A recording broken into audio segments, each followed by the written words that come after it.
justifican. Esto acompañado de una imagen con una de sus frases en la que afirma que las personas que están reclamando en Almagro por los cortes de luz tienen razón, en referencia a la jornada de ayer, ¿no? Ahora Elisa Carrió contra las compañías eléctricas. Reiteramos, alerta en C5N sobre los cortes de luz. Elisa Carrió acaba de tuitear: Edenor y Edesur tienen aumentos que no se justifican. Bueno, y asegura que aquellas personas que desde la jornada de ayer, recordamos, continúan reclamando, algunos de ellos hoy, en la intersección de Independencia y Boedo, todavía en una de las zonas donde todavía esperan que se vuelva a conectar el servicio después de 24 horas, en algunos casos mucho más, algunos de ellos hablan de 3 días, ¿no? Pero bueno, afirmando que aquellas personas que están reclamando en las calles tienen razón. De esta manera, Elisa Carrió, refiriéndose a algo que desde el Gobierno Nacional no hemos escuchado hasta el momento ninguna voz oficial, por lo menos en este último tema tampoco, pero sí Elisa Carrió con una postura firme respecto del reclamo de muchos de los vecinos que la verdad en el día de hoy al menos tienen un respiro, pero que han perdido un respiro por las bajas temperaturas, pero que en el día de ayer la han pasado muy, pero muy mal, y además ha afrontado pérdidas económicas que tienen que ver con, bueno, alimentos y varias cosas que han tenido que tirar. Bueno, esto fue lo que dijo Elisa Carrió hace instantes nada más. Y seguimos hablando de este tema. Mariano Gendra Gijena es nuestro invitado, está aquí con nosotros, él es especialista en consumo y transporte también, así ¿no? Es. ¿Dije bien? Mariano, sí, bienvenido, gracias por estar acá. Gracias, Daniela, por la invitación, un placer. Bueno, uno no duda de que los vecinos tienen razón en su reclamo porque la están pasando muy mal, muchos de ellos, ¿no? Pero muchos se preguntarán, bueno, a ver, un corte es tolerable, ¿durante cuántas horas? Porque, bueno, puede haber una falla en el servicio, esto es entendible según el caso. ¿Cómo es? No, por supuesto que los vecinos tienen razón, el usuario claro que tiene razón, porque vos fijate lo siguiente, es decir, ayer tuvimos 500.000 de personas sin luz, en distintos momentos del día, sí, por supuesto. Muchísimo. El día anterior, el lunes, tuvimos 450.000 personas. Y hoy ya estamos en un promedio entre 60 y 70.000 personas, sí, teniendo en cuenta, como vos dijiste, la menor temperatura que estamos viviendo el día de hoy, claro, respecto a las temperaturas de los últimos 2 días. Es decir, pero estos cortes masivos, es normal que haya cortes de luz en el servicio eléctrico, como también el gas, etcétera. Sí. Ahora, tal es así que en estos últimos años, desde un promedio de 19 horas por usuario de cortes de luz anuales, hemos bajado a 13. Ahora eso se refiere cuando hay cortes puntuales, específicos, bien determinados. Cuando hay cortes masivos, claramente, esto estamos hablando de un cuello de botella en materia de infraestructura. Y en el caso eléctrico, ese cuello de botella está en lo que se llama la baja tensión, es decir, la distribución hacia los comercios, los hogares, etcétera, a través de la baja tensión. En lo que es, obviamente, Capital Federal y Gran Buenos Aires, las instalaciones en infraestructura de Edesur y Edenor. Sí. Falta de inversiones, falta de mantenimiento. ¿En lo que es distribución? A ver, en lo que es distribución, claro, sí. El cuello de botella en lo que es en materia energética está en la distribución, así como en el gas, el cuello de botella está en la producción, en la generación o extracción de gas, ¿no?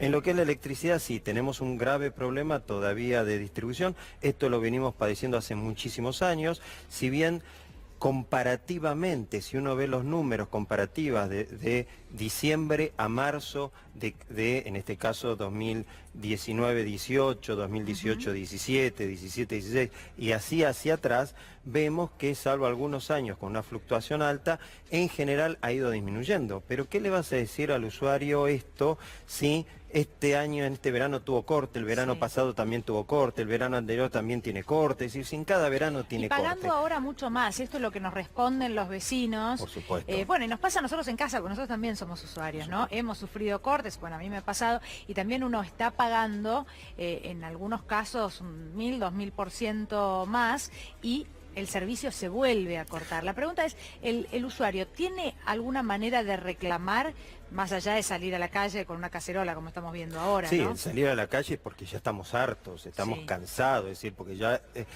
los vecinos y todos nosotros hemos agotado todos los medios legales y administrativos posibles y no nos queda más remedio para defender nuestros derechos y lograr que nos escuchen, justamente salir a la calle y hacer estas manifestaciones totalmente legítimas y con toda la razón del mundo.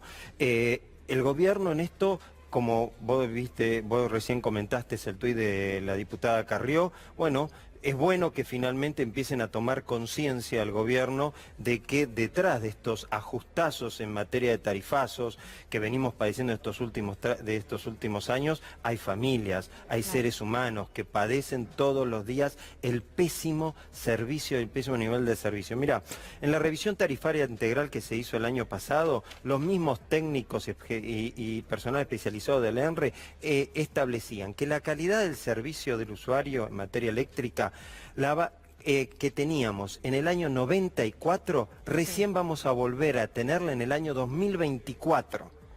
Y en el año 94 no teníamos una buena calidad de servicio. Claro. Vos fíjate cómo ha bajado la curva en cuanto a calidad de servicio en forma descendente, y recién en el 2024 vamos a volver a tener esa mediocre calidad de servicio que teníamos en el 94. Mariano, pero lo que sucede es que, bueno, a ver, sabemos que las empresas han tenido ganancias millonarias, ¿no? Millonarias. Que no se han hecho las inversiones correspondientes, también podríamos decirlo, si no esto no estaría sucediendo. Y falta de control también te diría. Y además acaba de mencionar al ENRE, que es el tercer actor que aparece acá entre el consumidor también, o el usuario, y la empresa, que es el ENRE, que es quien debe controlar o debe regular, ¿no? Como su nombre lo dice, y evidentemente brilla por su ausencia. La pregunta es, ¿hay que esperar que algo se rompa para hacer un reclamo? Porque así como uno paga muchísimo más, también pretendería que si el servicio se suspende por 3 días seguidos con altísimas temperaturas, haya un resarcimiento por parte de la empresa. ¿No lo hay o uno puede ir a buscarlo? Bueno, mira, ¿o hace falta que se te rompa una heladera? Porque también esto pasa, ¿no? El corte decide suministro es un incumplimiento contractual por parte de la empresa. Claro. Por lo tanto, pasada 12 o 20 horas, ya el usuario, aunque no haya tenido ningún daño o perjuicio específico, rotura de algún electrodoméstico, pérdida de mercadería, alimentos en la heladera, etcétera, ya tiene derecho a reclamar por un resarcimiento por ese corte de luz durante el periodo que lo haya tenido. ¿Cómo debería resarcirse? A través de la factura siguiente, a través de un crédito. ¿De manera equivalente automática? de manera automática.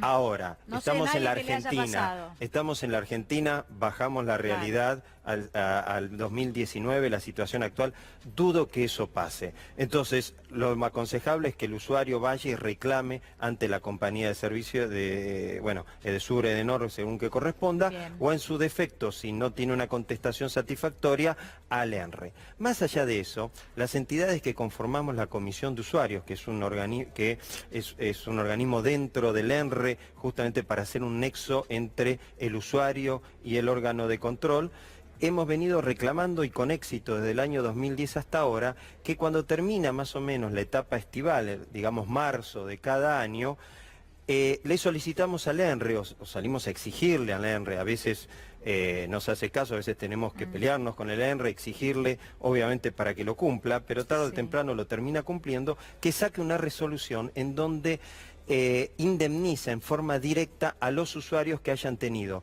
24, 48 o más de 48 horas de corte de luz dentro del marco de estos cortes masivos, ¿no? Ha ocurrido, esto realmente ha sido un cambio total del marco regulatorio, porque no está en el marco regulatorio, no está en el contrato de concesión. Esto fue un logro de la lucha de las entidades de defensa del consumidor y de la Comisión de Usuarios en el año 2010, que logramos, a través de muchísima presión mediática, política, etcétera, logramos que la Secretaría de Energía en ese momento y el ENRE dictaran estas resoluciones, que generó un antecedente, y a partir de ahí, en todos los años siguientes, se le ordenaba a Edenor, a Edesur y en su momento a Edelap, cuando estaba dentro de la misma órbita nacional, que resarciera a los usuarios que habían distintos montos específicos, si habían tenido cortes 24 horas, más de 24 y hasta 48 y más de 48. Ya le hemos pedido al ENRE que saque otra nueva resolución para los usuarios que estén afectados durante este verano, desde diciembre, enero, y los cortes que van a venir en febrero, porque no pensemos que lamentablemente esto se termina hoy. Lamentablemente vamos a tener en enero picos de temperatura y por lo tanto vamos a tener cortes, y entonces ahí sí. ¿Y cómo se hacía esos resarcimientos? Bueno, de la misma forma, la empresa directamente, a través de un crédito, en la factura siguiente, le acreditaba unos importes establecidos que establecía en la resolución del ENRE, que salía según la resolución del ENRE, y se le resarcía. Esto es independientemente del reclamo individual que cada usuario puede hacer por el corte específico de luz o por cualquier daño o perjuicio que haya tenido. Daño al electrodoméstico, pérdida de mercadería, alimento o algún tipo de perjuicio. Bueno, si algún usuario quiere hacer el reclamo porque, bueno, no le vino automáticamente o no confía en que así va a ser. No va a ocurrir. Por eso mismo. ¿Qué es lo recomendable o qué le podemos recomendar para ahorrarle un paso, ¿no? Que se comunique por teléfono, lo va a atender alguien o directamente se dirija a alguna de las oficinas y lleve directamente. Hoy en día se puede hacer, una vez que le vuelva la luz, se puede hacer a través de las páginas web de las empresas distribuidoras, telefónicamente, a través de las redes también, sino en el ENRE y si no las asociaciones de consumidores, en el caso de la que yo presido, tengo el honor de presidir, que es Cruzada Cívica, a través de nuestra página web, cruzadacivica.org.ar, también en Twitter y en Facebook, Cruzada Cívica, podemos asesorarlos y con gusto podemos indicarles qué tipo de reclamos y cómo accionar. No quiero dejar de preguntarle por la garrafa social, porque también la información en las últimas horas tiene que ver con eso, con un nuevo aumento, un encarecimiento en, bueno, el segmento que más necesita, porque sabemos que quien usa garrafa es porque no tiene, por supuesto, bueno, otro recurso, otra opción, y que además denuncian que no se consigue. Sí, el problema de la garrafa social es que no solamente no se consiguen, sino que cuando la conseguís, por supuesto que no la conseguís al precio que debería estar, que a partir del 1 de febrero pasa a ser casi 300 pesos, 296 o 297 pesos, si no recuerdo mal. En los últimos 3 años un aumento de más del 200%. Justamente dijiste vos, quien usa la garrafa social no tiene gas domiciliario, obviamente. Recordemos que hay más de 3 millones de argentinos que no tienen gas domiciliario. Y que serían los que son los más vulnerables, es decir, quienes deberían tener el mayor subsidio posible individual, justamente por su alto grado de vulnerabilidad y su situación económica y social, evidentemente.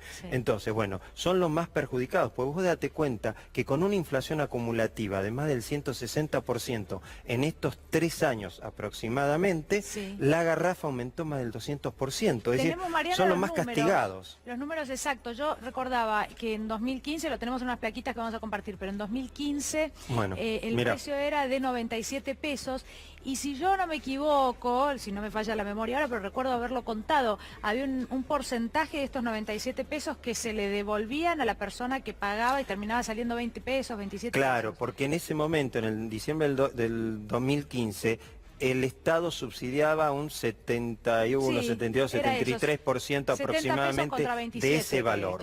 Hoy en día subsidia el 50-51% de este otro valor, de 296 pesos. Es decir, en términos nominales, no solamente ha habido el aumento de más del 200%, muy superior a la inflación promedio de estos 3 años acumulativa, sino que además el Estado termina subsidiando mucho menos de lo que debería subsidiar. Y volvemos a lo mismo. Esto es una tabla de Excel. Para el gobierno esto no es otra cosa, una tabla de Excel. Bueno, son este es números. un dato, lo que dice la pantalla. El aumento se arregló con el ex secretario de Energía, Javier Iguacel, en diciembre pasado. Claro, luego de su renuncia, las empresas aumentaron según lo acordado sin que estuviera la resolución firmada.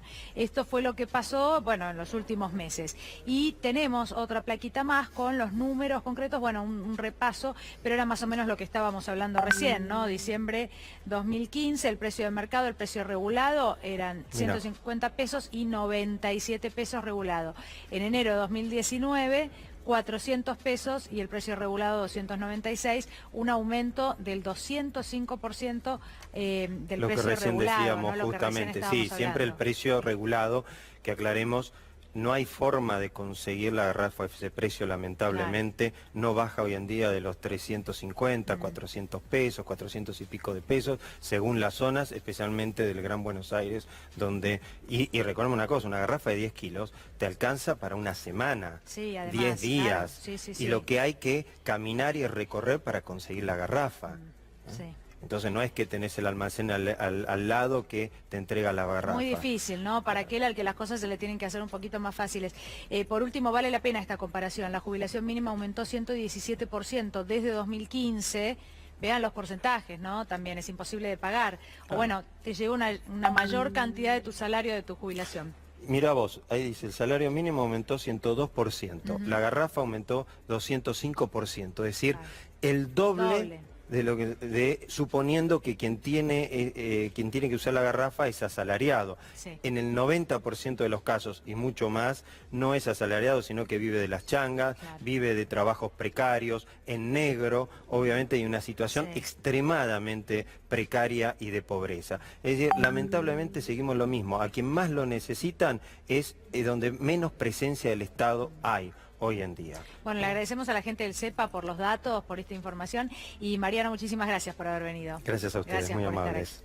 Momento de hacer una pausa, la última, pero ya nos quedan más invitados, ya venimos con más Minuto a Minuto.